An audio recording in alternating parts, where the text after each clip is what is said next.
এ হাদিস বর্ণনাকারী সাহাবীর নাম রইসুল মুহাদ্দিসিন হযরতে আবু হুরায়রা। হযরতে আবু হুরায়রা রাদিয়াল্লাহু তাআলা আনহু বলেন, আল্লাহর নবীর আরেকজন সাহাবী যার নাম হলো আব্দুল্লাহ। বলেন কি নাম? আবু হুরায়রা বলেন নবীজির আরেকজন সাহাবী যার নাম হচ্ছে আব্দুল্লাহ। আর এই আব্দুল্লাহ হচ্ছে ওই সময়ের মুনাফিক সর্দার আব্দুল্লাহ ইবনে উবাই ইবনে সুলুলের সন্তান। বাবার নামও আব্দুল্লাহ, ছেলের নামও আব্দুল্লাহ। তবে বাবা হচ্ছে মুনাফিক সর্দার আর ছেলে হচ্ছে আল্লাহর নবীর সাহাবী। ফামাররা রাসূলুল্লাহি সাল্লাল্লাহু আলাইহি ওয়াসাল্লাম আলা আব্দুল্লাহ ইবনে উবাই ইবনে সুলুল ওয়া ফি জিল্লিন। আল্লাহর নবী একবার সাহাবায়ে কিরামদেরকে নিয়ে আব্দুল্লাহ ইবনে উবাই ইবনে সুলুলের পাশ দিয়ে অতিক্রম করলেন। তখন মুনাফিক সর্দার বৃক্ষের ছায়ায় আরাম করতেছিল। নবীজি এবং সাহাবায়ে কিরামদের পায়ের ধুলাবালু উড়ে গিয়ে মুনাফিক সর্দার আব্দুল্লাহ ইবনে উবাই ইবনে সুলুলের শরীরে যখন লেগে গেছে, তখন মুনাফিক সর্দার আল্লাহর নবীকে কটাক্ষ করে বললেন, ইবনে আবি কাবাসা, যার অর্থ হলো সে ছোট্ট লোক মুহাম্মদ। আর ওই ছোট্ট লোক মুহাম্মাদের পায়ের ধুলাবালু আমার শরীরে লেগে গেছে।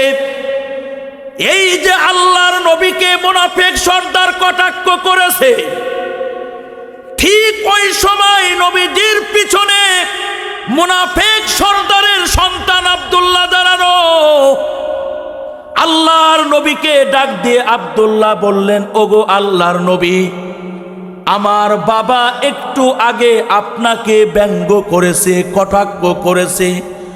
ওগো আল্লাহর নবী, আমার সামনে আমার বাবা আপনাকে কটাক্ষ করেছে। ওগো আল্লাহর নবী, এটা আমার সহ্য হয় না। ইয়া রাসূলুল্লাহ, আল্লাযী আকরামা আলাইকা আকরামাকা ওয়া আনজালা আলাইকাল কিতাবা লা ইন শি'তা লা আতাইতুকা বিরাসিন।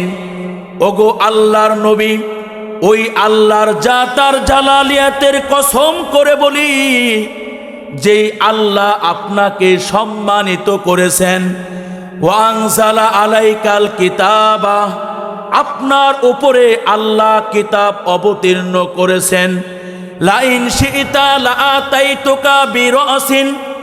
আল্লাহর নবী, আপনি যদি চান তাহলে আমার বাবা মুনাফিক সর্দারের কল্লা গর্দান থেকে এক কোপ দিয়ে আলাদা করে আপনার খেদমতে পেশ করার জন্য প্রস্তুত।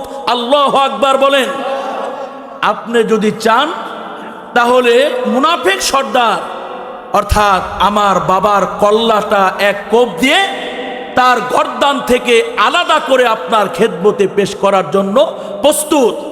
এই হাদিস থেকে বোঝা যায় আব্দুল্লাহর হৃদয়ে বাবার ভালোবাসা আছে, কিন্তু নবীজির ভালোবাসার প্রমাণ দেওয়ার প্রশ্ন যখন উঠে এসেছে, তখন বাবার কল্লাটা গর্দান থেকে এক কোপ দিয়ে আলাদা করার জন্য প্রস্তুতি গ্রহণ করে আব্দুল্লাহ প্রমাণ করেছে, আল্লাহ নবী, আমার হৃদয়ে বাবার ভালোবাসা বেশি না, আমার হৃদয়ে আপনার ভালোবাসা সবচেয়ে বেশি। সাহাবায়ে কিরামদের হৃদয়ে সন্তান সন্ততির ভালোবাসা ছিল, আবার নবীজির ভালোবাসাও ছিল। তবে নবীজির ভালোবাসার সামনে সন্তান সন্ততির ভালোবাসার কোনো ভ্যালু ছিল না। একজন ইমানদার হিসেবে এবং মুসলিম হিসেবে আমি আমার হৃদয়ে সর্বোচ্চ ভালোবাসা এবং মহব্বত যে মহা মানবের প্রতি হৃদয়ে পোষণ করব, সেই মহা মানব হচ্ছে সরওয়ারে কায়নাত হাবিবে কিবরিয়া মুহাম্মদে আরবি জনাবে মুহাম্মদুর রাসূলুল্লাহ সাল্লাল্লাহু আলাইহি ওয়াসাল্লাম। আলোচনার প্রাককালে প্রশ্ন হচ্ছে, আমার হৃদয়ে যতটুকু ভালোবাসা আছে,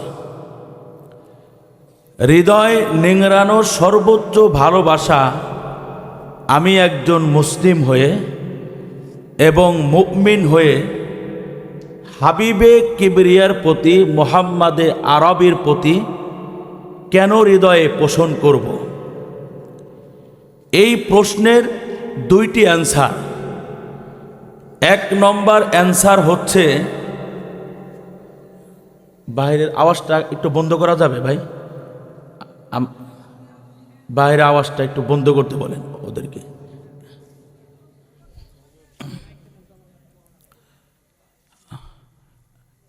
একটু আপনারা এদিক সেদিক করলে সময় নষ্ট হবে, আপনারা মূল কথা থেকে আপনারা মাহরুম হয়ে যাবেন।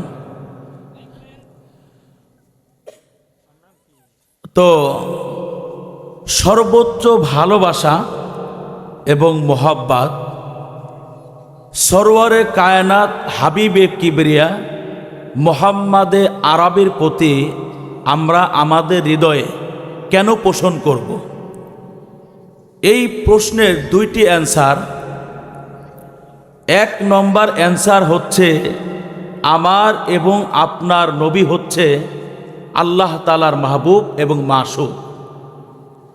আল্লাহ তাআলা নবীজিকে সবচেয়ে বেশি ভালোবাসেন। সুতরাং খালেক নিজেই যখন সবচেয়ে বেশি নবীজিকে ভালোবাসে এবং মহব্বত করে, তখন আমি এবং আপনি কেন নবীজিকে সবচেয়ে বেশি ভালোবাসব না? উত্থাপিত প্রশ্নের দুই নম্বর অ্যান্সার হচ্ছে, ভাই আমার কিন্তু সমস্যা হইতেছে কথায়।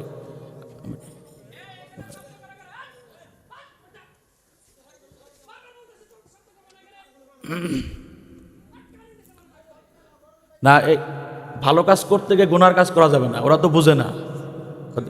হ্যাঁ, যাই হোক, এটাও ইমানি জজবা থেকে বলছে। যাই হোক, আপনারা ঠিক আছেন তো নাকি? আচ্ছা, তো দুই নম্বর কারণ হলো,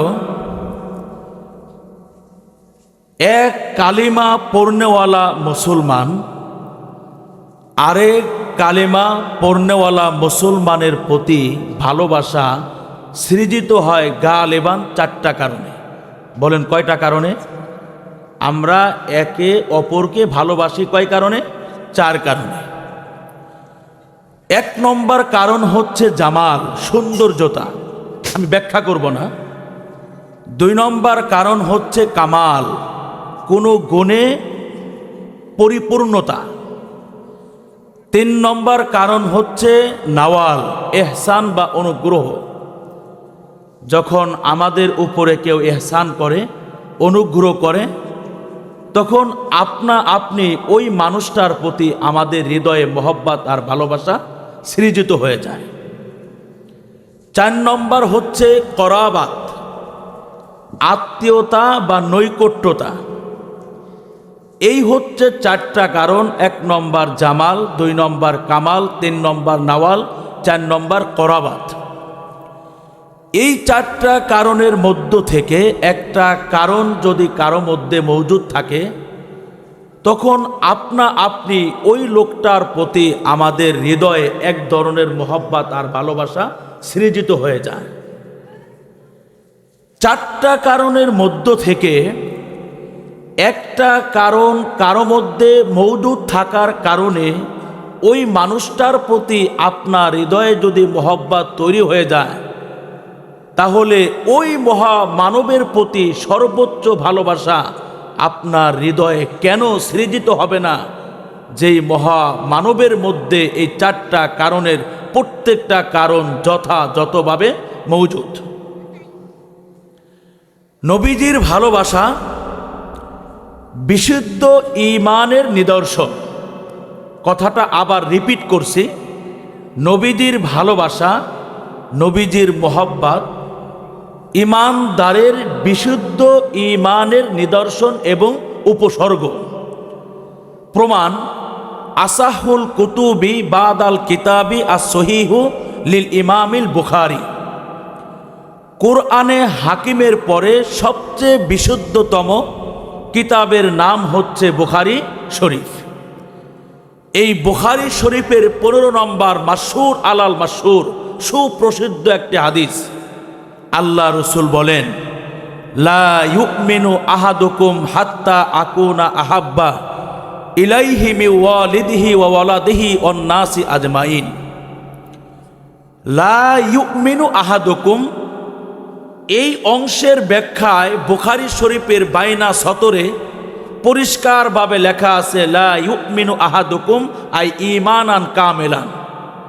আমার উম্মতেরা, তোমরা মুসলিমে কামেল হতে পারবে না এবং মুমিনে কামেল হতে পারবে না যতক্ষণ পর্যন্ত তোমার বাবা মার অপেক্ষা, সন্তান সন্ততির অপেক্ষা, ইভেন গোটা পৃথিবীর সমস্ত মাখলুকতের অপেক্ষা আমি নবীকে বেশি মহব্বত না করবে।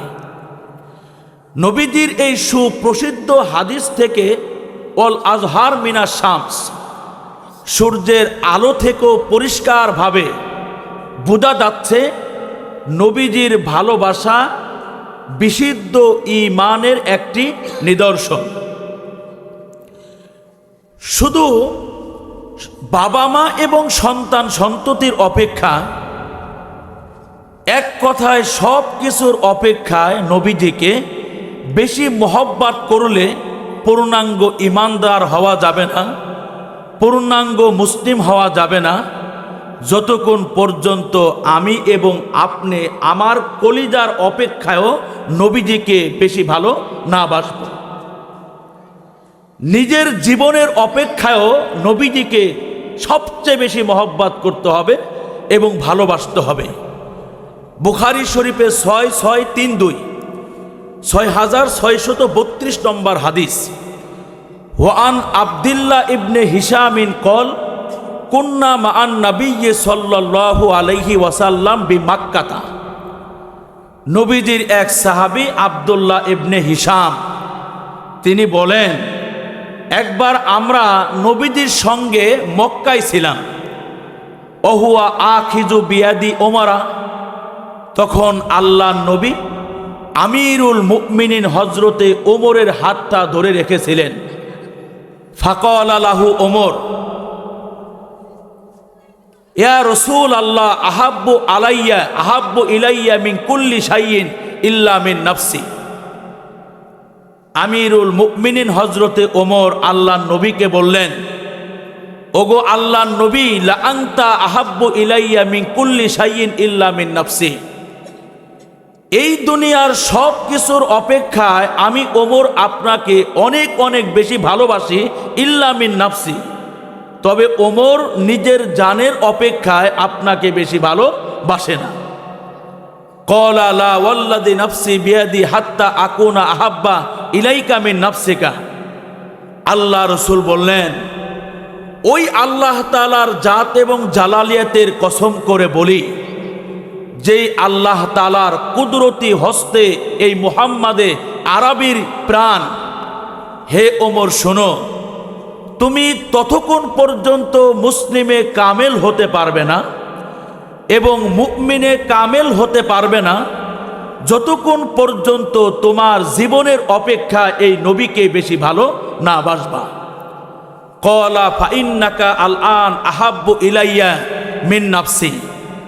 কিছু সময় অতিবাহিত হয়ে যাওয়ার পরে হযরতে ওমর আল্লাহ নবীকে বললেন, আল্লাহ নবী, একটু আগে এই ওমর সব কিছুর অপেক্ষায় আপনাকে অনেক অনেক বেশি ভালোবাসতো, কিন্তু জীবনের অপেক্ষায় ওমর আপনাকে বেশি ভালোবাসতো না।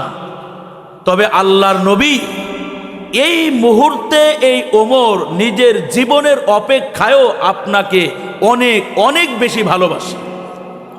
ক্বালা আলআন ইয়া ওমর। নবীজি বললেন, ওমর, এই মাত্র তুমি মুসলিমে কামেল এবং মুমিনে কামেল পূর্ণাঙ্গ ঈমানদার হতে পেরেছো। নবীজির এই হাদিস থেকে পরিষ্কার বোঝা যায় সব কিছুর অপেক্ষায় নবীকে ভালোবাসলেই পূর্ণাঙ্গ ইমানদার আর মুসলিম হওয়া যায় না, যতক্ষণ পর্যন্ত একজন ইমানদার, একজন মুসলিম নিজের জীবনের অপেক্ষায়ও নবীকে বেশি ভালো না বাসবে। এখন প্রশ্ন হচ্ছে, সব কিছুর অপেক্ষা এমনকি নিজের জীবনের অপেক্ষায়ও নবীজিকে কেন বেশি ভালোবাসতে হবে? মুহাদ্দিসিনে কেরাম বলেন, তোমার সম্পর্ক, তোমার ভালোবাসার সম্পর্ক যার সঙ্গে গভীর থেকে গভীরতর হবে, তোমার হাসর, তোমার নাসর তার সঙ্গেই হবে। এখন তোমার মোহাব্বত আর ভালোবাসার গভীর সম্পর্ক যদি এই পৃথিবীর শ্রেষ্ঠ মহা মানবের সঙ্গে হয়, তাহলে তোমার হাসর হবে সেই শ্রেষ্ঠ মহা মানবের সঙ্গেই। মুসলিম শরীফের 164 164 নম্বর হাদিস, ওয়ান আনাসিন আন্না রজুলান ক্বালা ইয়া রাসূলুল্লাহ, নবীজির 10 বৎসরের খাদেম আনাস ইবনে মালিক বলেন, একবার আল্লাহর নবীর কাছে জৈনক ব্যক্তি আগমন করলেন এবং আল্লাহর নবীকে জিজ্ঞাসা করলেন, মাতা সাআ, আরেক বর্ণনা আছে মাতা তাকুনাস সাআ, আল্লাহর নবী আপনার খেদমতে আমার প্রশ্ন হচ্ছে কিয়ামত কখন সংগঠিত হবে? নবীজি বললেন, মা আদাত্তা লাহা, আমার সাহাবী, কিয়ামতের জন্য তুমি এমন কি প্রস্তুতি নিয়েছো যে কিয়ামত আসার জন্য তুমি তাড়াহুড়া করতেছো? আল্লাহর নবী যখন এইভাবে তার সঙ্গে কথা বললেন, মুসলমানের ওই সন্তান মনে মনে খুবই লজ্জিত হয়ে আল্লাহর নবীকে বললেন, ওমা আদাত্তু লাহা ইল্লা আন্নি উহিব্বুল্লাহ ওয়া রাসূলাহু, আল্লাহর নবী, কিয়ামতের জন্য আপনার এই অনুসারী তেমন কোনো আমল সঞ্চয় করতে পারে নাই, তবে ওগো আল্লাহর নবী, এই মুসলমানের সন্তানের মধ্যে একটা আমল ফুললি আছে, আর সেটা হচ্ছে আমি আপনাকে এবং আল্লাহকে অনেক অনেক বেশি ভালোবাসি।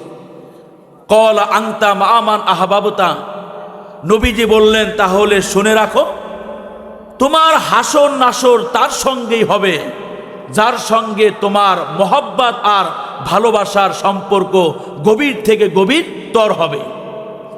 বুখারী শরীফের 5932 5932 নম্বর হাদিসে লোকটা বললেন, ওমা আদাত্তু লাহা মিন কাসীরি সলাতিন ওয়ালা সাওমিন ওয়ালা সাদাকাতিন ওয়ালা কিন্নি উহিব্বুল্লাহ ওয়া রাসূলাহু, আল্লাহর নবী, কিয়ামতের জন্য আমি কোনো প্রস্তুতি নিতে পারিনি।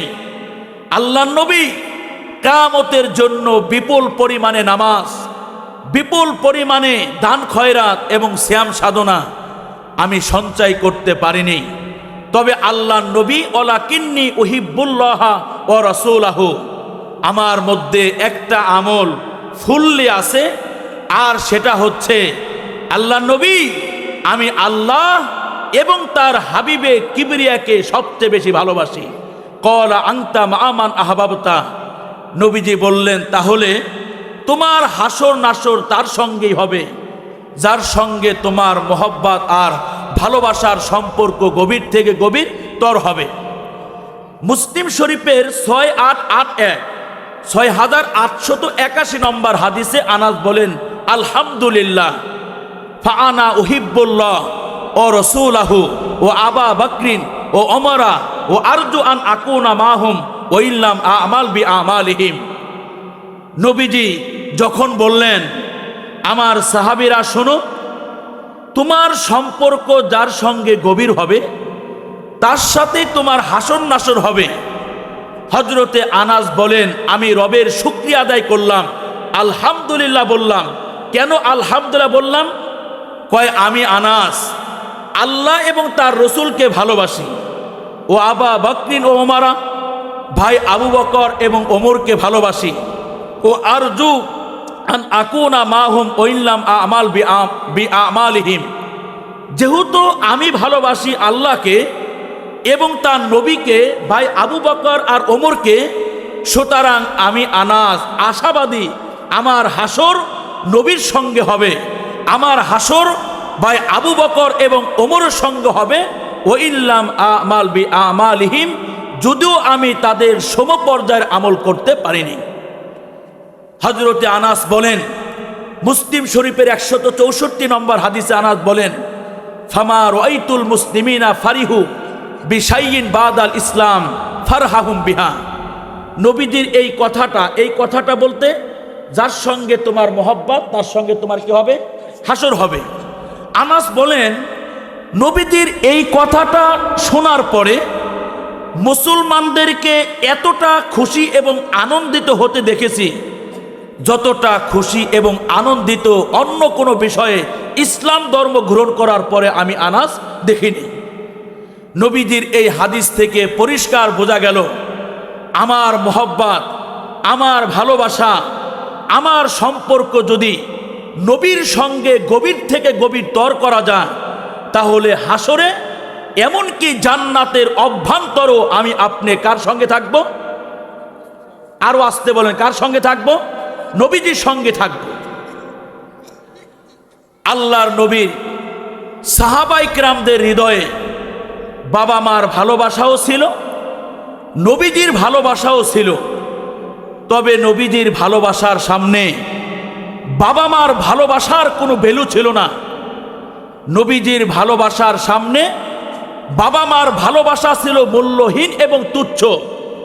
আল্লামা নুরুদ্দিন আল হাইসামি রহমতুল্লাহ আলাইহির জগৎ বিখ্যাত একটি হাদিসের কিতাব মাজমাউজ জাওয়ায়েদ ও মানবাউল ফাওয়ায়েদ, এই কিতাবের 15,969 নম্বর হাদিস।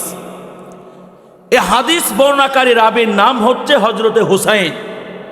হযরতে হুসাইন বলেন, আন্না তলহা ইবনা বারা লাম্মা লাকিয়ান নাবিয়্যা সাল্লাল্লাহু আলাইহি ওয়াসাল্লাম।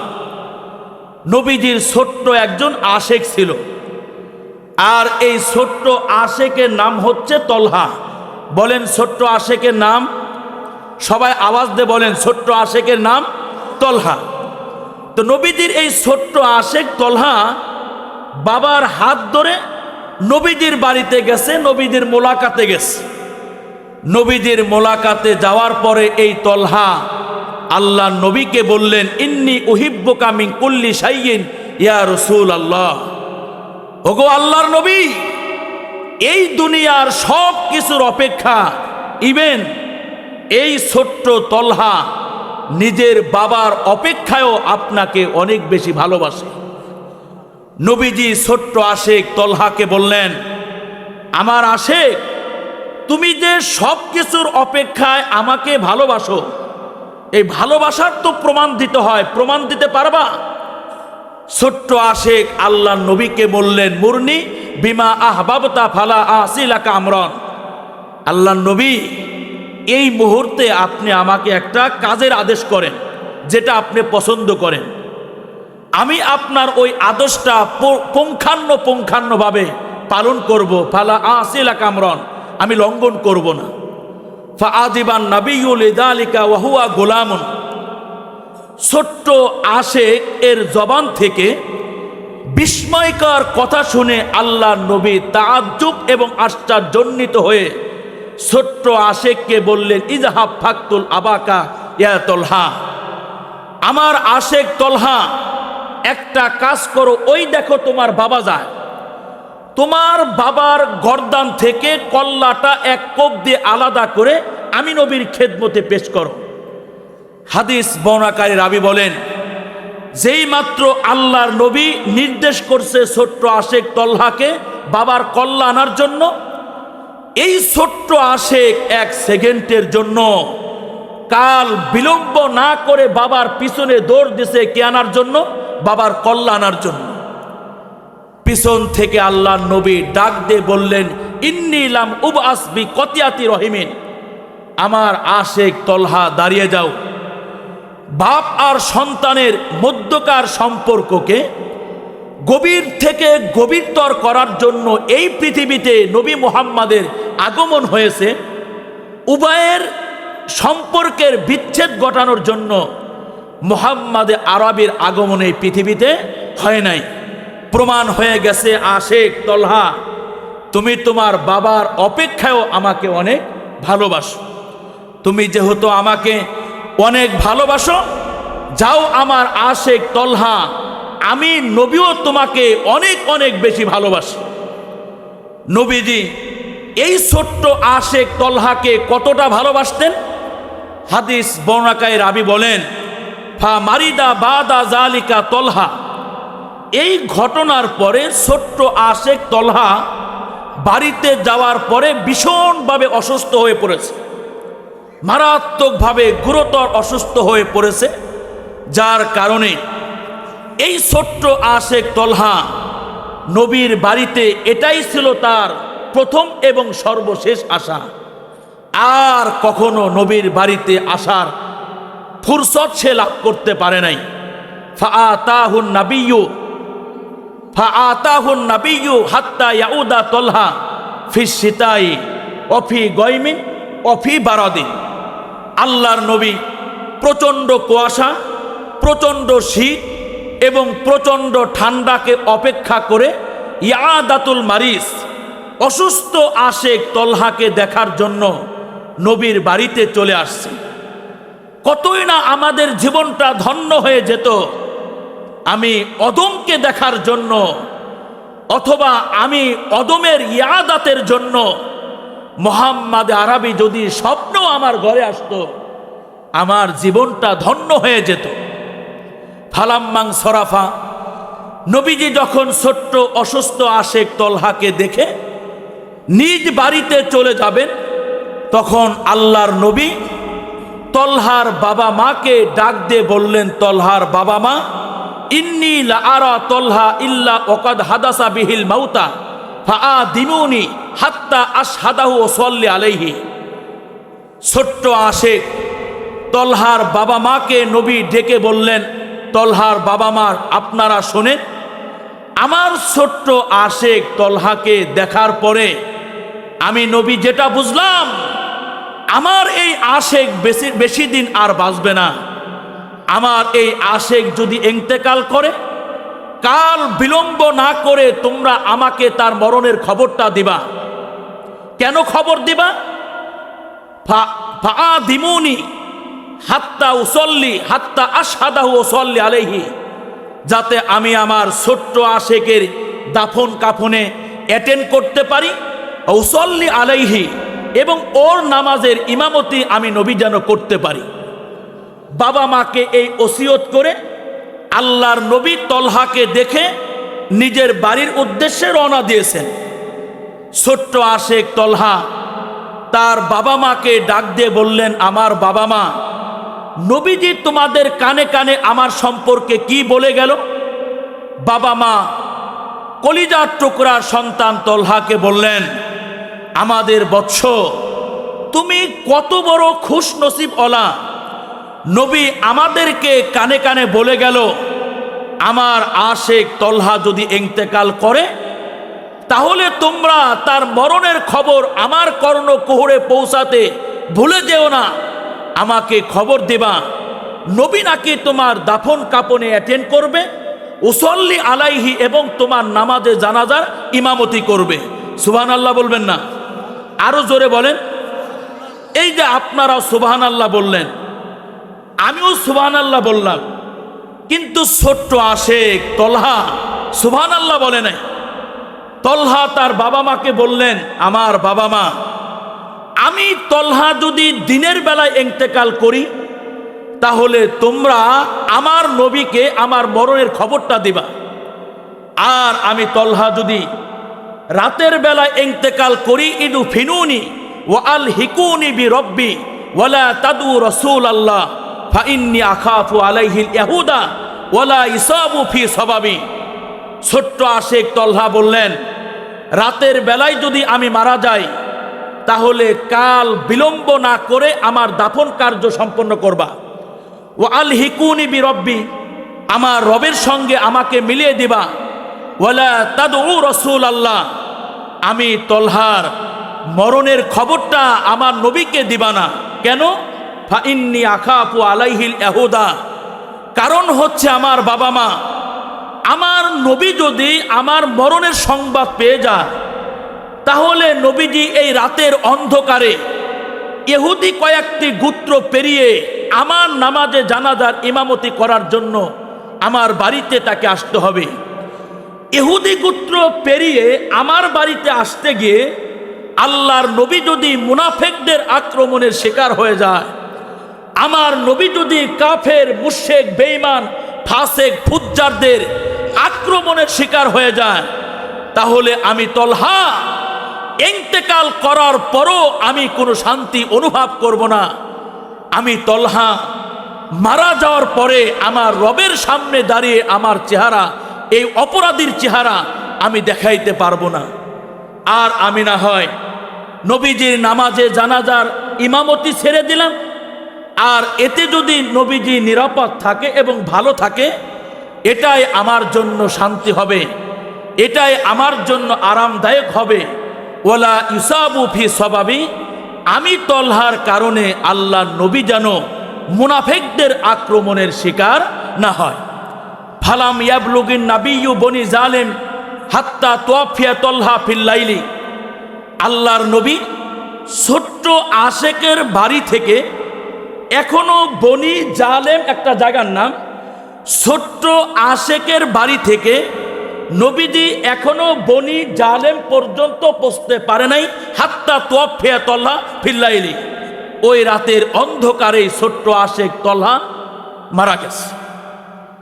তলহার বাবা মা সন্তানের ওসিয়ত অনুযায়ী রাতের অন্ধকারে তার দাফন কার্য সম্পন্ন করে ফা উখবিরান নাবিয়্যু ফিস সাবা, সকালবেলা তলহার বাবা মা নবীজির বাড়িতে গিয়ে নবীজিকে বললেন, আল্লাহ নবী, আপনার ছোট্ট আশেক তলহা রাত্রেই মারা গেছে এবং ওর দাফন কার্য আল্লাহ নবী রাত্রেই সম্পন্ন করা হয়ে গেছে।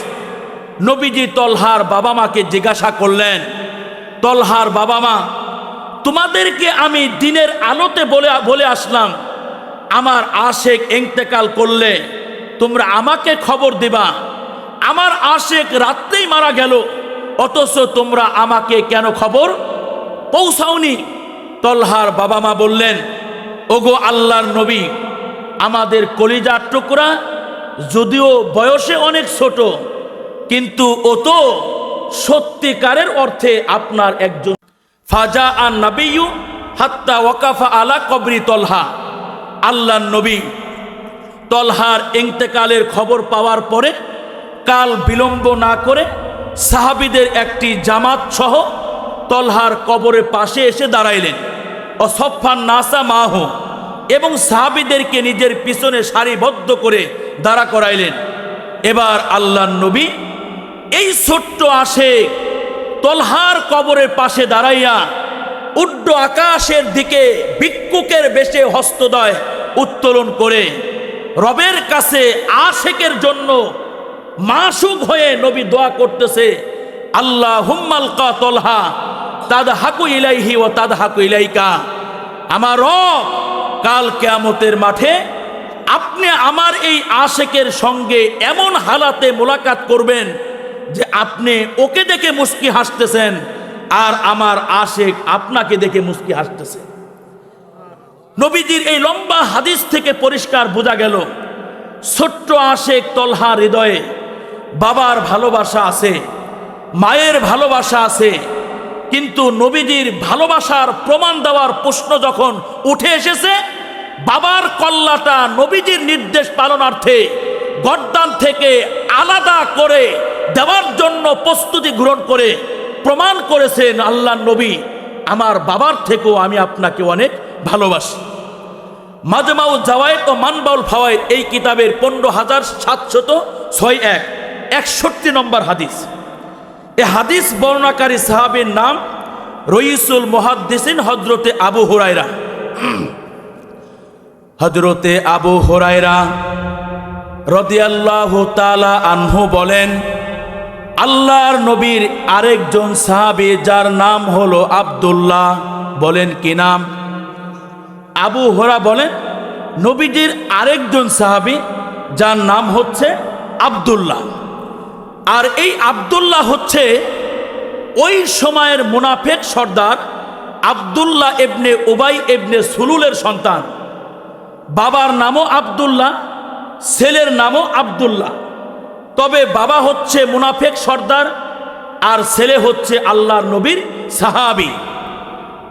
ফামাররা রাসূলুল্লাহি সাল্লাল্লাহু আলাইহি ওয়াসাল্লাম আলা আব্দুল্লাহ ইবনে উবাই ইবনে সুলুল ওয়া ফি জিল্লিন।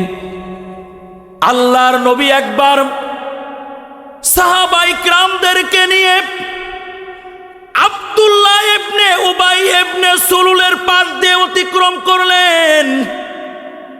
তখন মুনাফিক সর্দার বৃক্ষের ছায়ায় আরাম করতেছিল।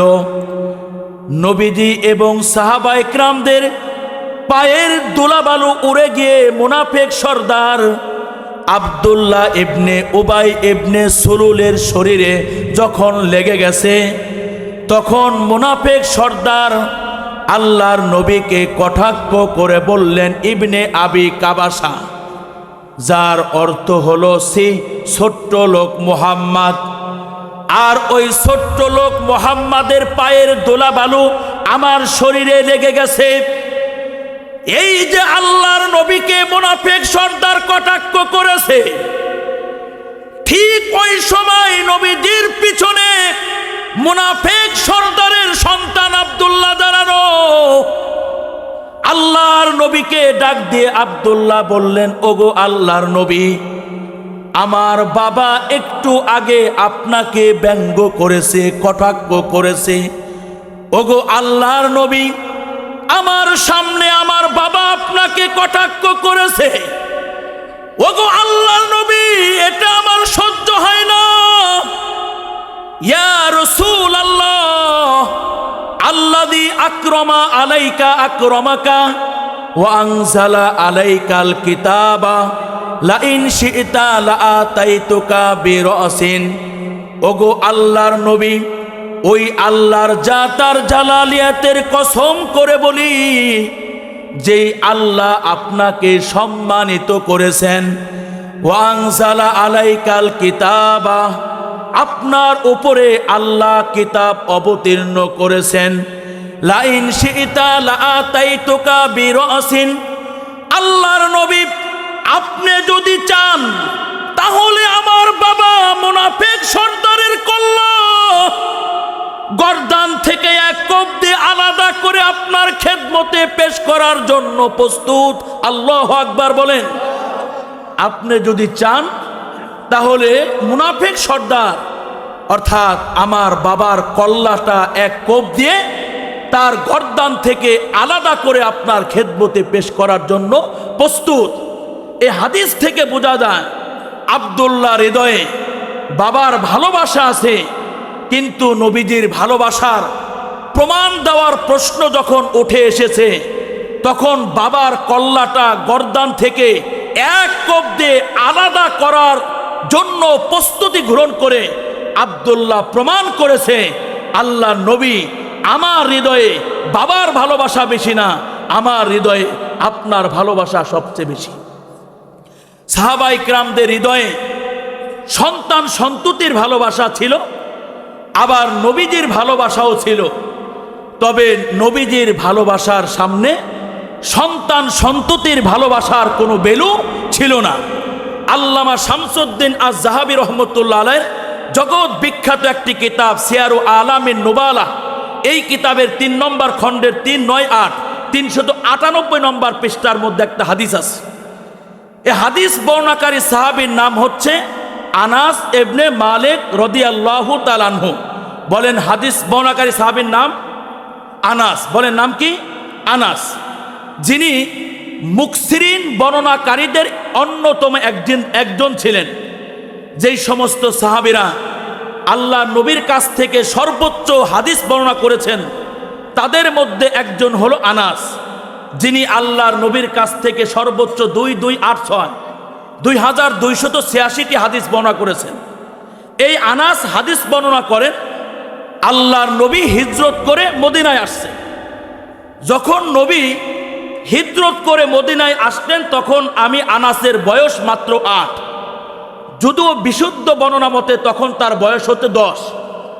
আনাস বলেন নবী আমার হিজরত করে মদিনায় আসছে, জাআত উম্মি ফাআখাযাত বিয়াদি ফানতালাকাত বি ইলা রাসূলিল্লাহি সাল্লাল্লাহু আলাইহি ওয়াসাল্লাম।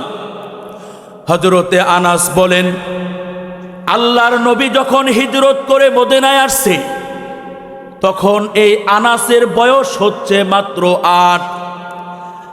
আল্লাহর নবী মদিনায় আগমন করার পরে হঠাৎ করে আমার মা আমার কাছে আসছে, ফাআখাযাত বিয়াদি, আমার হাতটা মা ধরে ফেলেছে, ফানতালাকাত বি ইলা রাসূলিল্লাহ, আমার মা আমার হাত ধরে টেনে টেনে নবীজির বাড়িতে নিয়ে গেছে। নবীজির বাড়িতে আমার মা যাওয়ার পরে নবীজিকে বললেন ইন্নাহু লাম ইয়াবকা রাজুলুম মিনাল আনসার, ওগো আল্লাহর নবী, আনসারী এমন কোন নারী পুরুষ নাই যারা আপনাকে কিছু না কিছু হাদিয়া তোহফা না দিছে। ওয়া ইন্নী লা উকদিরু আলা মা আতফিউকা ইল্লা বিন হাদা, ওগো আল্লাহর নবী, তবে আমি আনাসের মা উম্মে সুলাইম এমন এক হত দরিদ্র এবং অসহায় মহিলা, এই অসহায় মহিলার কাছে এমন কোনো সম্বল নাই যেটা আপনার খেদমতে হাদিয়া হিসেবে পেশ করব। আল্লাহর নবী, আনসারী এমন কোন নারী পুরুষ নাই, ইন্নাহু লাম ইয়াবকা রাজুলুন ওয়ালা ইমরাতুম মিনাল আনসার, ওগো আল্লাহর নবী, আনসারী এমন কোন নারী এবং পুরুষ নাই যারা আপনাকে কিছু না কিছু হাদিয়া তোহফা না দিছে।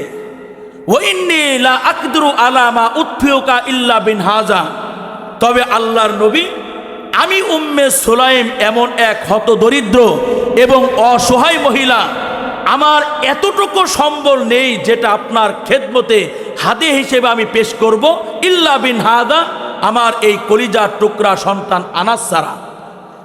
যেহেতু আমার একমাত্র সম্বল হলো আনাস, ফাখুজহু, অতএব আল্লাহর নবী আপনি আনাসকে হাদিয়া হিসেবে গ্রহণ করেন। ফালিয়াকদুম কামা বাদালাক, আপনি যতদিন চাবেন এই আনাস ইবনে মালিক আপনার খেদমত করবে, আপনার সেবা করবে।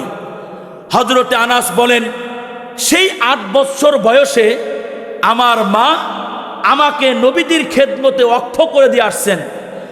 8 বছর বয়স থেকে নিয়ে 18 বছর বয়স পর্যন্ত সর্বমোট 10টি বছর আনাস আল্লাহর নবীর খেদমত করার পরে আনাস নিজেই বলেন খদামতু রাসূলুল্লাহি সাল্লাল্লাহু আলাইহি ওয়াসাল্লাম 10 সিনিন মা আমারনি শাইআন ওয়ালা জরবানি জরবাতান ওয়ালা সাববানি সাববাতান। হযরতে আনাস বলেন আল্লাহর নবীর উম্মতেরা শোনো, আমি আনাস 10 বছর মোতাওয়ালিয়ান তোমার নবীদের খেদমত করেছি, আর এই 10 বছরের মধ্যে আল্লাহর নবী আমাকে কখনো কোনো কাজ করার আদেশ করেন নাই। ওয়ালা সাববানি সাববাতান, নবীজি কখনো আমাকে ধমকি স্বরূপ কোনো কথা বলে নাই। ওয়ালা জরবানি জরবাতান, আল্লাহর নবী কখনো আমার গায়ে একটা টাচ পর্যন্ত করেন নাই। নবীজির এই হাদিস থেকে বোঝা গেল আনাসের মা উম্মে সুলাইমের হৃদয়ে নবীজির ভালোবাসা আছে, সন্তানের ভালোবাসা আছে, তবে সন্তানের ভালোবাসার সামনে, নবীজির ভালোবাসার সামনে সন্তানের ভালোবাসার কোনো ভ্যালু ছিল না। আর এই কারণে উম্মে সুলাইম রাদিয়াল্লাহু তাআলা আনহা কলিজার টুকরা সন্তানকে, 8 বছর বয়সের সন্তানকে নবীর খেদমতে কি করে দিয়ে আসছে, অক্ষ করে দিয়ে আসছে। এবং আল্লাহর নবী এই ছোট্ট আশেক আনাস ইবনে মালিকের জন্য দোয়া করেছেন। কি দোয়া করেছেন? মুসলিম শরীফে 2480 নম্বর হাদিস। আল্লাহ রাসূল দোয়া করলেন আল্লাহুম্মা আকসির মালাহু ওয়া ওয়ালাদাহু ওয়া বারিক লাহু ফিমা আতাইতাহু। আল্লাহ আমার খাদেম আনাসের মাল ধন সম্পদ বাড়ায় দেন, ওয়া ওয়ালাদাহু ওর সন্তান সন্ততি বাড়ায় দেন, ও বারিক লাহু ফিমা আতাইতাহু এবং তাকে আপনি যা কিছু দান করেছেন তার সব কিছুর মধ্যে আপনি বরকত দান করেন। আর আল্লামা আইনের বর্ণনা মতে জাআত উম্মু সুলাইম ইলা নবী সাল্লাল্লাহু আলাইহি ওয়াসাল্লাম, আনাসের মা উম্মে সুলাইম নবীর কাছে আসছে। ফাকালাত ইয়া রাসূলুল্লাহ হাযা খায়দুমুকা আনাস। নবীর বাড়িতে আসার পরে উম্মে সুলাইম বললেন, আল্লাহ নবী, এই তো আমাদের কলিজার টুকরা সন্তান আনাস আপনার খাদেম। উদুল্লাহ, আল্লাহ নবী আমাদের এই কলিজার টুকরার জন্য রবের কাছে একটু দোয়া করেন। ফাকালা নবিয়্যু আল্লাহুম্মা বারিক ফি মালিহি ওয়া ওয়ালাদিহি ওয়া আতিল উমরাহু ওয়াগফির জানবাহু। নবীজি এবার ছোট্ট খাদেমের জন্য দোয়া করলেন, আল্লাহ আপনি তার ধন সম্পদ এবং সন্তান সন্ততি বাড়ায় দেন, ওয়াতিল উমরাহু ওর হায়াত বাড়ায় দেন, ওয়াগফির জানবাহু ওর জিন্দেগির গুনাহগুলো আল্লাহ তাআলা আপনি মাফ করে দেন। এই যে নবীজি আনাসের জন্য দোয়া করলেন, নবীজির এই দোয়া আল্লাহ কবুল করেছেন কিনা মুসলিম শরীফের 2481 2481 নম্বর হাদিস থেকে জানতে পারবো। আনাস নিজেই বলেন, কদ দাআলি রাসূলুল্লাহ সাল্লাল্লাহু আলাইহি ওয়াসাল্লাম সালাসা দাওয়াতিন। আনাস বলেন, আল্লাহর নবী আমার জন্য 3টি বিষয়ে দোয়া করেছেন।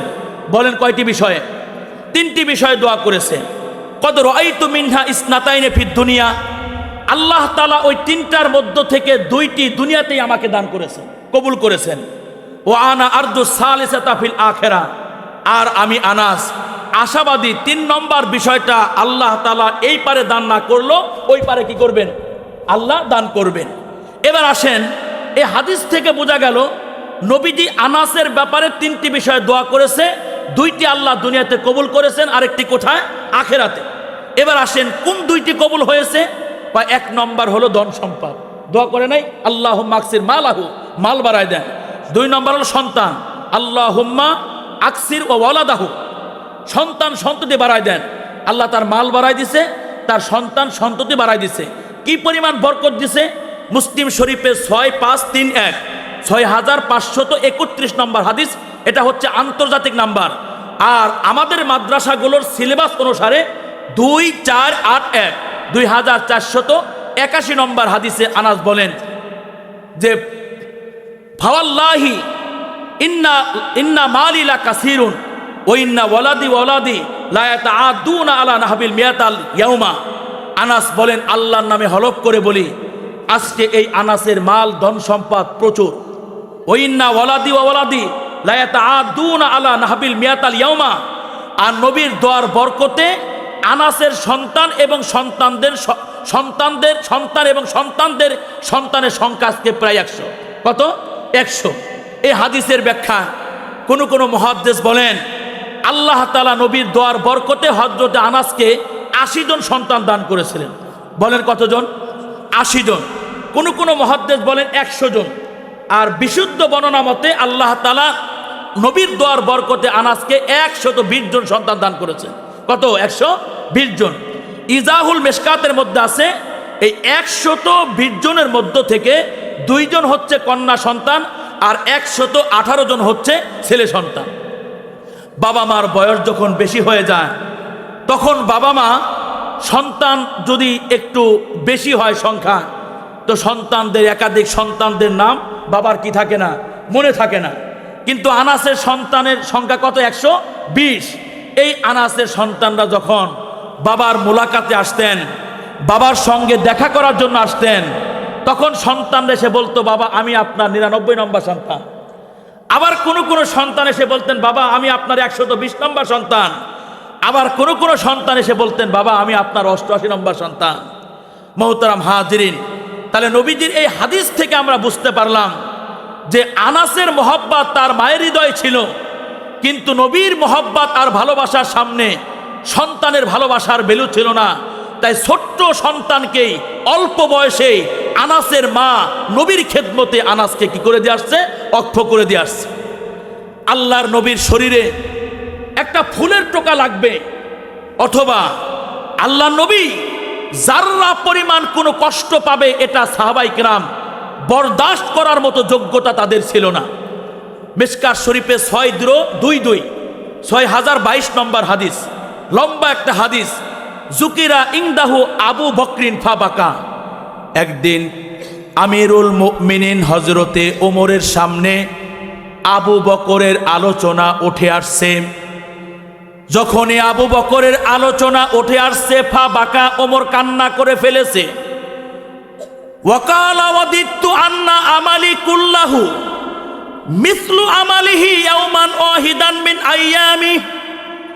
হযরতে ওমর বললেন, আমার হৃদয়ের আন্তরিকভাবে আমার আকাঙ্ক্ষা এবং আশা হলো এই ওমরের গোটা জিন্দেগীর বন্দেগী যদি আবু বকরের একদিনের বন্দেগীর সমপরিমাণ হতো, ওয়াদিতু আন্না আমালি কুল্লাহু মিসলুহু লাইলাতান ওয়াহিদাতান মিন লায়ালি।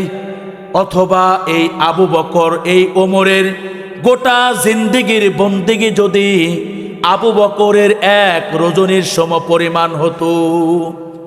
ওমরের দিলের তামান্না আশা, আল্লাহ আমার গোটা জিন্দেগীর বন্দেগী যদি আবু বকরের এক দিনের সমপরিমাণ অথবা আবু বকরের এক রজনীর সমপরিমাণ হতো, তাহলে ওমর ধন্য হয়ে যেত। ওয়া আম্মা লাইলাতুহু ফা লাইলাতুন সারা মা রাসূলিল্লাহি সাল্লাল্লাহু আলাইহি ওয়াসাল্লাম ইলাল গর। রজনী বলতে কোন রজনী? আবু বকরের এক রজনীর ইবাদত ওমরের গোটা জিন্দেগীর বন্দেগীর থেকে দাম বেশি। ওই রজনী বলতে কোন রজনী? ওই রজনী বলতে ওই রজনী যেই রজনীতে আল্লাহ নবীর সঙ্গে আবু বকর হিজরতের সফরে গারে সুরের দিকে রওনা হয়েছিলেন। ফালাম্মাং তাহায়া ইলাইহি, আবু বকর এবং আল্লাহ নবী যখন সেই গারে সুরের সন্নিকটে পৌঁছলেন, কলা ওয়াল্লাহি লা তাদখুলু হাত্তা আদখুলা কবলাকা। হযরতে আবু বকর আল্লাহর নবীকে বললেন, ওগো আল্লাহর নবী, ততক্ষণ পর্যন্ত এই গুহার মধ্যে আপনি প্রবেশ করতে পারবেন না যতক্ষণ পর্যন্ত আপনার পূর্বে আবু বকর প্রবেশ না করবে। ফাইন কানা ফিহি শাইউন আসাবানি দুনা। কারণ হলো আল্লাহ নবী, এই গুহার অভ্যন্তরে ক্ষতিকারক কোনো যন্ত্র যদি থাকে তাহলে ক্ষতি যা করার আবু বকরকে করবে। আল্লাহ নবী আপনার শরীরে যেন একটা ফুলের টোকাও দিতে না পারে। এই বলে আল্লাহর নবী গুহার সামনে আল্লাহ নবীকে আবু বকর দাঁড়া করাইয়া আবু বকর গুহার মধ্যে আগে আগে প্রবেশ করছে। ফা কাসাহাহু, জারপোস করে পরিষ্কার করছে। ওয়াজাদা ফি জানিবিহি সুকুবান, গুহার এক প্রান্তে এক পার্শ্বে বেশ কিছু ছিদ্র আবু বকর দেখলেন। ফাস সাক্কা ইজারাহু, তার লুঙ্গিটা তিনি ছিঁড়ে ফেললেন। ও সাদ্দাহা বিহি, এবং আবু বকর সেই ছিদ্রগুলো তিনি বন্ধ করলেন। ফাবাকিয়া মিনহা ইসনানে, ছিদ্রগুলো সিরা লুঙ্গি দিয়ে বন্ধ করার পরে আরো দুইটি ছিদ্র অবশিষ্ট রয়ে গেল। ফাআলকাহুমা রিজলাইহি, এবার আবু বকর ওই দুইটি ছিদ্র নিজের পায়ের গোড়ালি দিয়ে বন্ধ করে ফেললেন। দুই গোড়ালি দিয়ে দুইটি ছিদ্র বন্ধ করছে। সুম্মা কলা উদখুল ইয়া রাসূল আল্লাহ, এরপরে আল্লাহর নবীকে আবু বকর বললেন, আল্লাহ নবী এবার আপনি গুহার মধ্যে প্রবেশ করেন। ফা দাখালা, নবী আমার প্রবেশ করলেন। ওয়াদা রাসাহু ফি হুদরিহি ওয়া নামা, আবু বকরের কোলে আল্লাহ নবী মাথাটা রেখে তিনি ঘুমিয়ে পড়লেন। ফালুদিগা আবু বকরিন ফি রিজলিহি মিনাল জুহুরি, আবু বকর গুহার অভ্যন্তরে বিষাক্ত সর্প বা বিচ্ছু কর্তৃক দংশিত হলো। ওয়ালাম ইয়াতাহাররাক, আবু বকর জাররা পরিমাণ নড়াচড়া করে নাই। মাখা ফাতা আইয়াং তাবিয়া রাসূলুল্লাহ, এই আশঙ্কা যদি নবীজির ঘুমের ব্যাঘাত ঘটে। ফা সাকাতা দুমুহু আলা ওয়াজহি রাসূলিল্লাহ, অতঃপর আল্লাহর নবীর চেহারা মুবারকের উপরে আবু বকরের চক্ষুদ্বয় থেকে অশ্রু ফোঁটা গড়িয়ে গড়িয়ে পড়তে লাগলো। আল্লাহ রসুল বললেন, মা লাকা ইয়া আবা বকরিন, হে আবু বকর তোমার কি হয়ে গেল, তুমি কেন কান্না করতেছ? হযরতে আবু বকর বললেন, রুদিকতু ফিদাকা আবি ও উম্মি, ওগো আল্লাহর নবী, আমার বাবা মা আপনার জন্য কুরবান। আল্লাহর নবী আমি ধ্বংসিত হয়েছি। ফাতাফালা রাসূলুল্লাহি সাল্লাল্লাহু আলাইহি ওয়াসাল্লাম। এবার আল্লাহর নবী আবু বকরের ক্ষত স্থানে থুতু মেসেজ করে দিলেন, থুতু লাগিয়ে দিলেন। ফাযাবা মা ইয়াজিদু, যেই বৃষ্কিয়া তিনি উপভোগ করতেছিলেন, ভুগতেছিলেন, সেই বৃষ্কিয়া চলে গেল নবী থুতু মোবারকের বরকতে। সুম্মাং তাকাসা আলাইহি, আবু বকরের শেষ বয়সে ওই বৃষ্কিয়া আবার দেখা গেল। ওয়াকানা সাবাবা মাউতিহি, আর এটাই হলো আবু বকরের মৃত্যুর কারণ।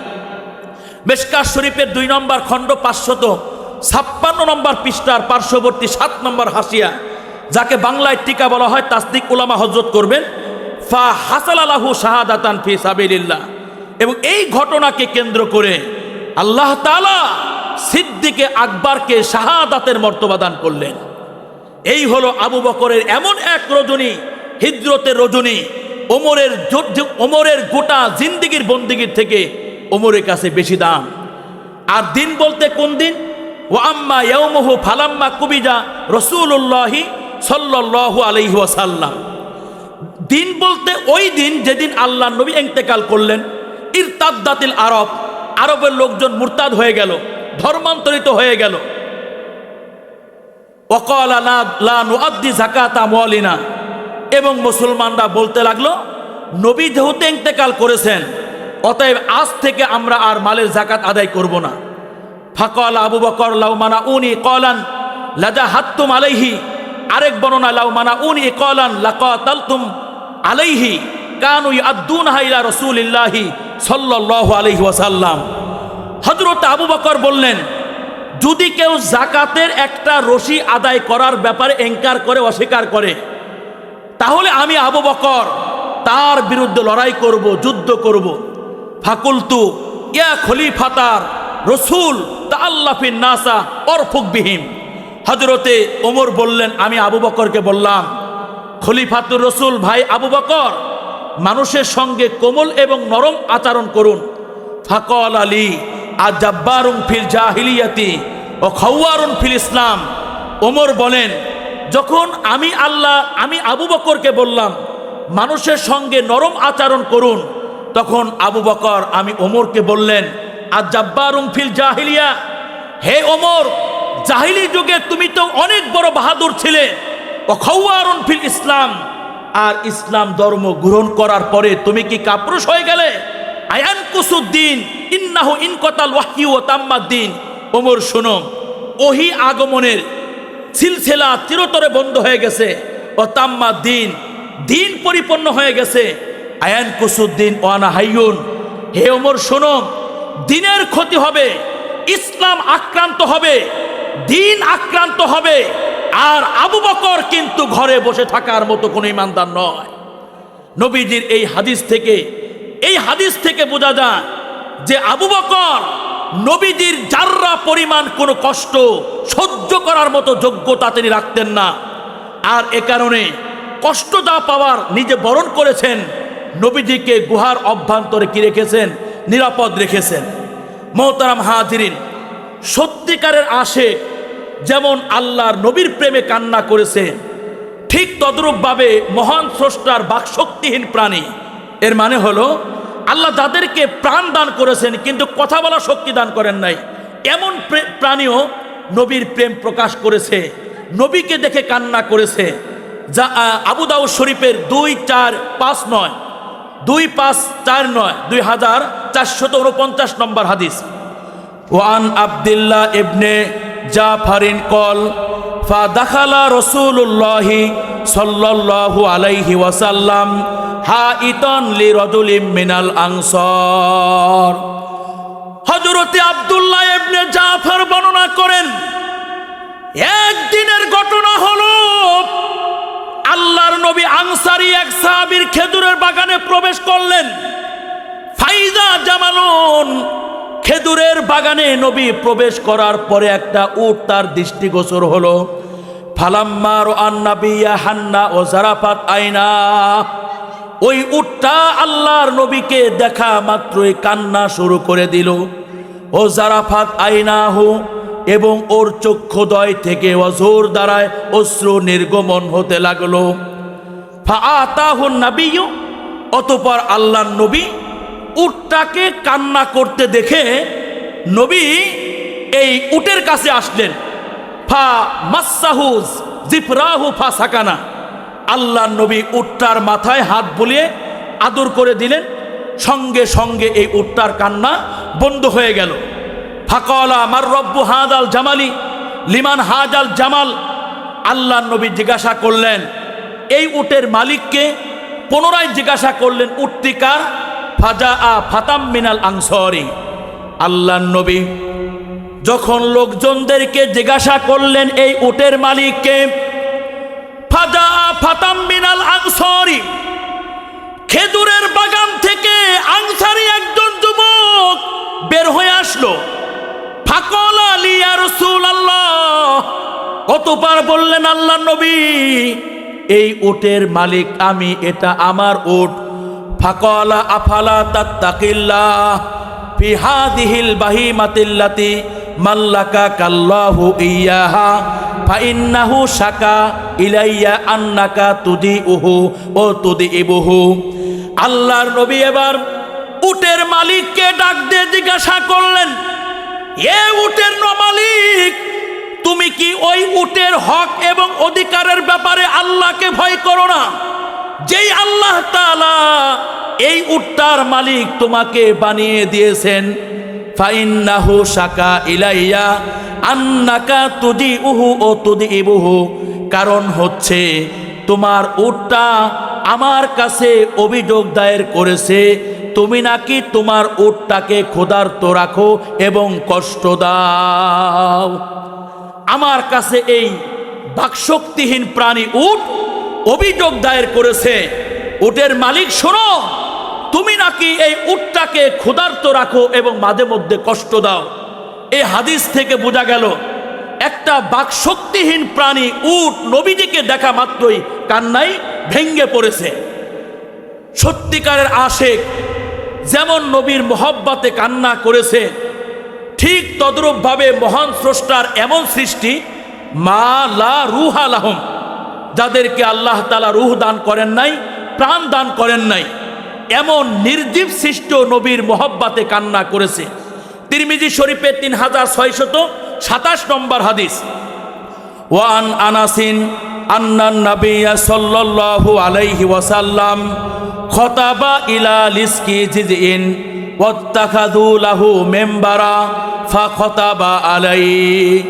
হযরতে আনাস হানিনান নাকাম, যেই মাত্র আল্লাহর নবী জুমার খুতবা দেওয়ার জন্য উন্নত মানের মেম্বারের উপরে দাঁড়ায় গেছে, ওই সময় ওই মরা খেজুর গাছটা উটনির বাচ্চার ন্যায় হাউমাউ করে কাঁদতে লাগলেন। আর বুখারী শরীফের 3582, 83, 84 এই হাদিসগুলোর মধ্যে যে ইবারতটা এসেছে সেটা হচ্ছে ফাসহাতিন নাখলাতু সিয়াহাস সবিয়্যি। আল্লাহর নবী যখন মেম্বারটা পরিহার করে মরা খেজুর গাছের কাছে আসছে, মরা খেজুর গাছটা নবজাত বাচ্চাকে মায়ের কোল থেকে ছিনিয়ে নিলে ওই বাচ্চা যেমন কান্না করে, ঠিক তদ্রূপ ভাবে মরা খেজুর গাছটা ওইভাবে কান্না করলেন। ফানাজালান নাবিয়্যু, অতঃপর আল্লাহর নবী মরা খেজুর গাছটাকে কাঁদতে দেখে মেম্বারের উপর থেকে অবতরণ হয়ে খেজুর গাছের কাছে আসলেন। ফামাসসাহু বিয়াদিহি, অতঃপর আল্লাহর নবী হাত দিয়ে স্পর্শ করলেন। ফাসাকানা, যেই মাত্র আল্লাহর নবী মরা খেজুর গাছটাকে হাত দিয়ে স্পর্শ করেছে, তো সঙ্গে সঙ্গে মরা খেজুর গাছের কান্না বন্ধ হয়ে গেছে। সুবহানাল্লাহ বলবেন না? আর সুনানে ইবনে মাজার 1415 1415 নম্বর হাদিসে যে ইবারতটা এসেছে সেটা হচ্ছে ফাআতাহু ফাহতাদানাহু ফাসাকানা ফাকালা লাউলাম আহতাজিনহু লাহান্না ইলা ইয়াউমিল কিয়ামা। সুনানে ইবনে মাজার 1415 1415 নম্বর হাদিসে আছে, ওই মরা খেজুর গাছটার কাছে আল্লাহর নবী চলে আসছে। ফাহতাদানাহু, 10 বছর 20 বছর বিদেশে থাকার পর বাংলার জমিনে আসার পরে বাবা যেমন সন্তানকে বুকের সাথে আলিঙ্গন করে জড়িয়ে ধরে, ঠিক তদ্রূপভাবে আল্লাহর নবী মরা খেজুর গাছটাকে টান দিয়ে বুকের সঙ্গে আলিঙ্গন করলেন। ফাসাকানা, সঙ্গে সঙ্গে মরা খেজুর গাছটার কান্না বন্ধ হয়ে গেছে। ফাকালা লাউলাম আহতাজিনহু লাহান্না ইলা ইয়াউমিল কিয়ামা, কিয়ামত পর্যন্ত আনেওয়ালা নবী তার উম্মতদেরকে ডেকে ডেকে বলেন, এ আমার উম্মতেরা শোনো, আমি যদি মরা এই খেজুর গাছটাকে বুকের সঙ্গে আলিঙ্গন না করতাম, তাহলে এই মরা খেজুর গাছটা আমি নবীর প্রেম আর ভালোবাসা প্রকাশ করার জন্য কিয়ামত পর্যন্ত কান্না করত। কিয়ামতের আগেও পৃথিবীর কোনো শেষ প্রান্ত থেকে আমার কোনো উম্মত যদি হজ করতে এসে এই মদিনার মাটিতে আসতো, তাহলে আমার ওই উম্মত সকর্ণে এই মরা খেজুর গাছের কান্না শুনতে পেত। এক কথা, সত্যিকারের আশেক নবীর ভালোবাসা প্রকাশ করার জন্য যা যা করেছেন, খেজুর গাছ তাই তাই করেছেন। সত্যিকারের আশেক নবীজির ভালোবাসা প্রকাশ করার জন্য যেমন তার কলিজার টুকরা সন্তান নবীর খেদমত অক্ষ করে দিয়েছেন, ঠিক তদ্রূপভাবে এই মরা খেজুর গাছটাও নবীর প্রেম আর ভালোবাসা প্রকাশ করার জন্য তার সন্তান অর্থাৎ খেজুরগুলোকে নবীর খেদমতে সঁপে দিয়েছিলেন। তিরমিজি শরীফের 3628 3628 নম্বর হাদিস। ওয়ান ইবনে আব্বাসিন রাদিয়াল্লাহু তাআলা আনহু কল জা আরাবিয়ুন ইলান নবী সাল্লাল্লাহু আলাইহি ওয়াসাল্লাম ফাকালা বিমা আরিফু আন্নাকা নবিয়্যুন ইয়া রাসূলুল্লাহ। রাইসুল মুফাসসিরিন হযরতে আব্দুল্লাহ ইবনে আব্বাস বর্ণনা করেন, একজন গ্রাম্য ব্যক্তি আল্লাহর নবীর বাড়িতে আসছেন। আসার পরে আল্লাহর নবীকে জিজ্ঞাসা করলেন, বিমা আরিফু আন্নাকা নবিয়্যুন ইয়া রাসূলুল্লাহ, ওগো আল্লাহর নবী, আমি কেমনে বুঝবো, কেমনে চিনবো আপনি আল্লাহর নবী? গ্রাম্য এক লোক এসে নবীজিকে জিজ্ঞাসা করতেছেন, আল্লাহর নবী, আমি কেমনে বুঝবো যে আপনি আল্লাহর নবী? আপনি যে আল্লাহর নবী, কোনো দলিল আছে? কলা ইং দাউতু হাজাল ইসকা মিন হাযিহিন নাখলা আতাশহাদু আন্নী রাসূলুল্লাহ। আল্লাহর নবী গ্রাম্য ওই উম্মতকে ডেকে ডেকে বললেন, এ গ্রাম্য উম্মত আমার, এই যে আমার হাতের ডানে একটা খেজুর গাছ দেখা যায়, এই খেজুর গাছটার উপরে যে কাদি আছে, ওই কাদিটাকে আমি যদি ইশারা করে আমার কাছে নিয়ে আসি, আর কাদিটা নিজে নিজেই যদি আমার খেদমতে এসে হাজির হয়, তাহলে তুমি কি আতাশহাদু আন্নী রাসূলুল্লাহ, তাহলে তুমি কি সাক্ষী দিবে আমি আল্লাহর রসুল? নবীজি বললেন, এই যে একটা খেজুর গাছ, খেজুর গাছের উপরে যে কাদিটা আছে, এই কাদিটাকে আমি যদি ডাক দেই, আর ওই কাদিটা আপনি যদি আমার খেদমতে চলে আসে, আতাশহাদু আন্নী রাসূলুল্লাহ, তাহলে তুমি কি সাক্ষী দিবে যে আমি আল্লাহর রসুল? ফাদাহু, এই বলে আল্লাহর নবী খেজুর গাছের কাদিটাকে ইশারা করলেন এবং ডাক দিলেন। ফাজালা এনজুলু মিনা নাখলাতি হাত্তা সাকাতা ইলা রাসূলিল্লাহি সাল্লাল্লাহু আলাইহি ওয়াসাল্লাম।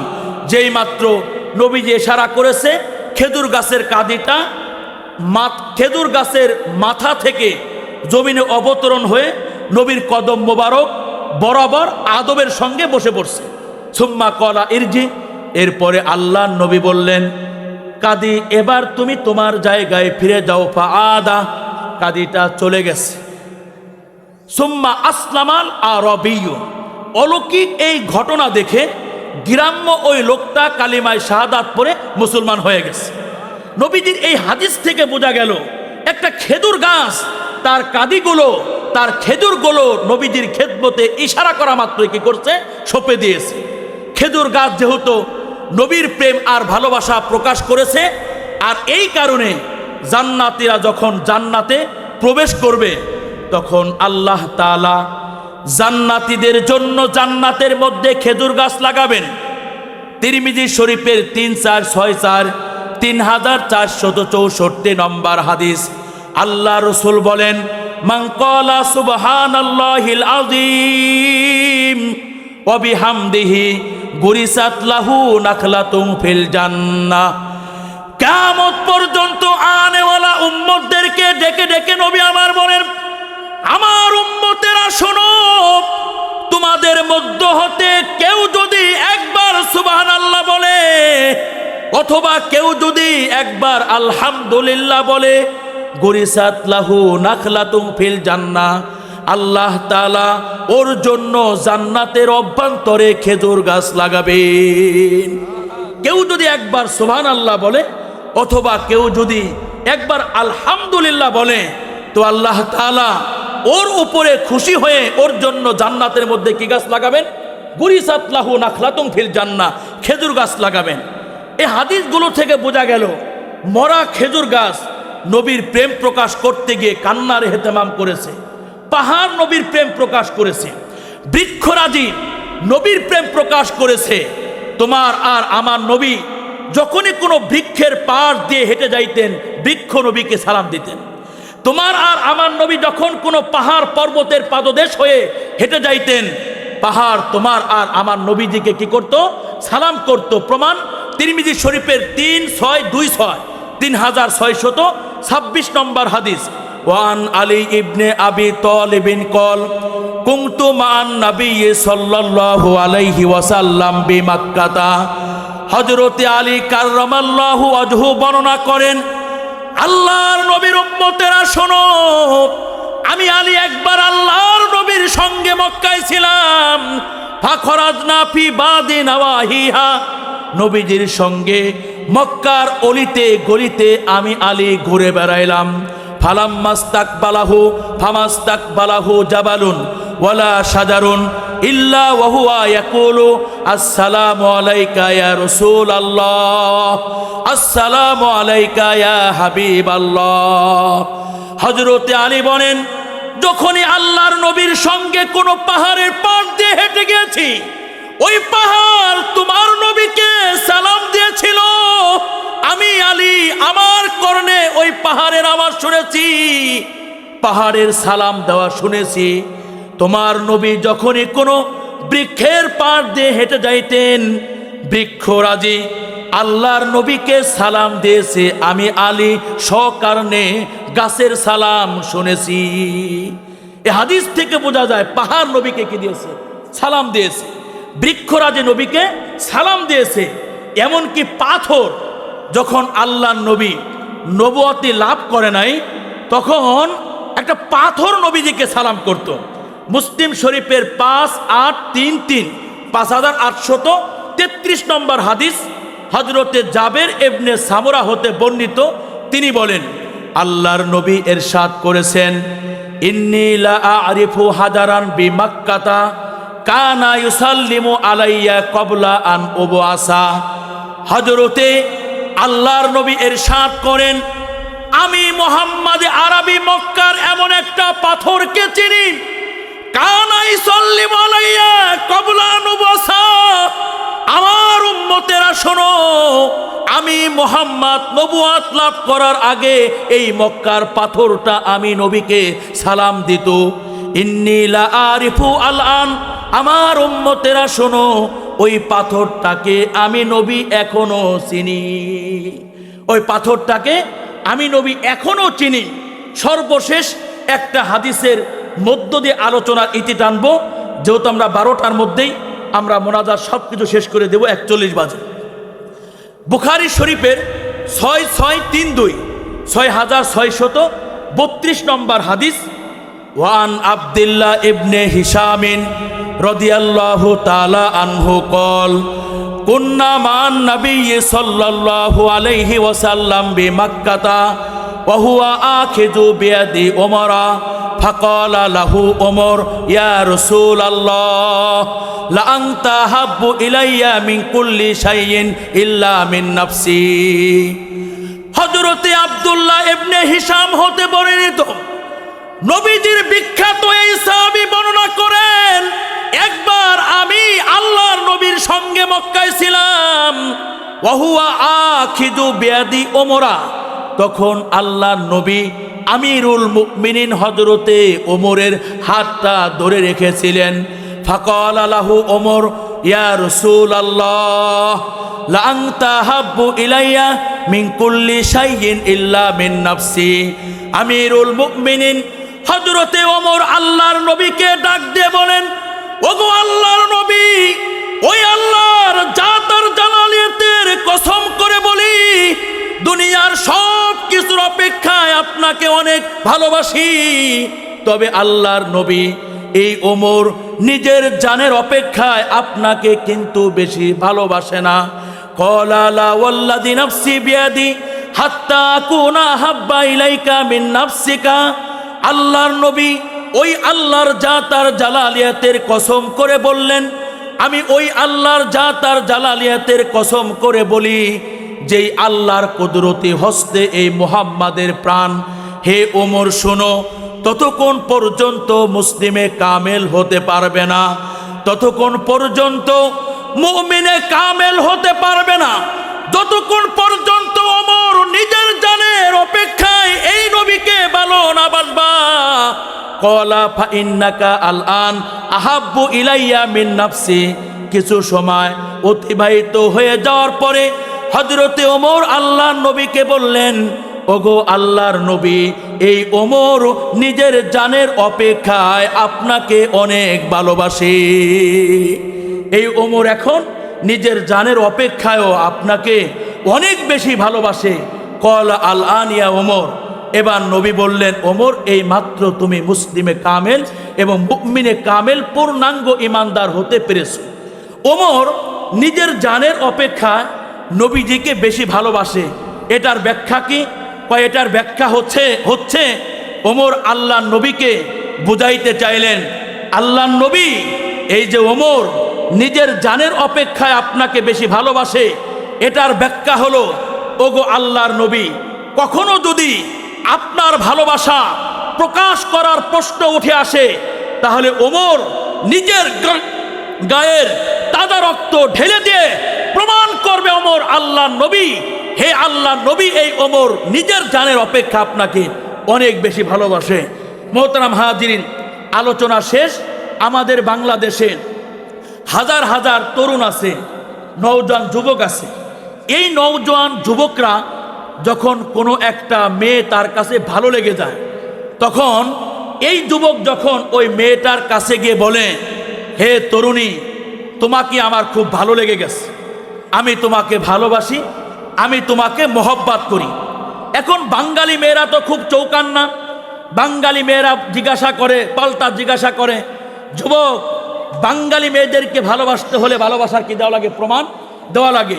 তুমি যে আমাকে ভালোবাসো এর কোনো প্রমাণ দিতে পারবা?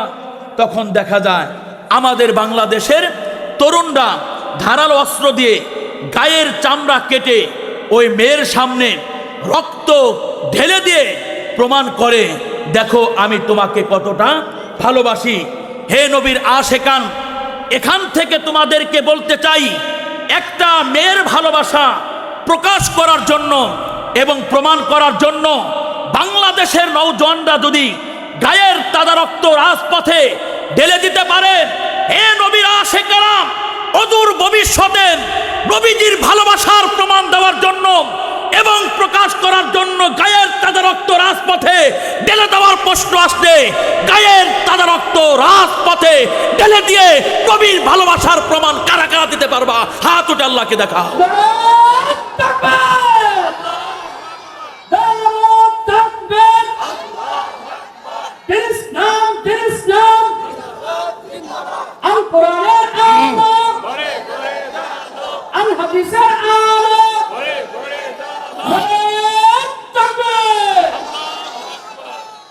হে মুসলিম উম্মাহ, নবীজিকে ভালোবাসবেন তো ইনশাআল্লাহ?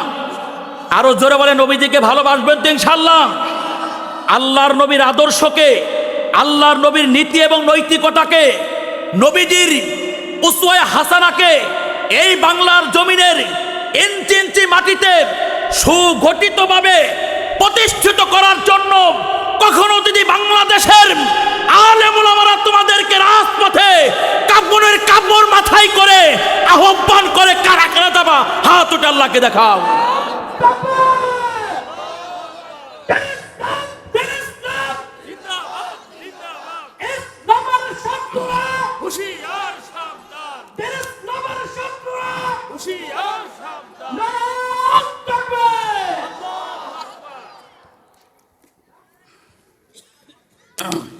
যুবক ভাইরা দোয়া হয়ে যাবে, একটু বসা যাবে কষ্ট করে, মাঝখানে ঢুকে পড়ো সবাই,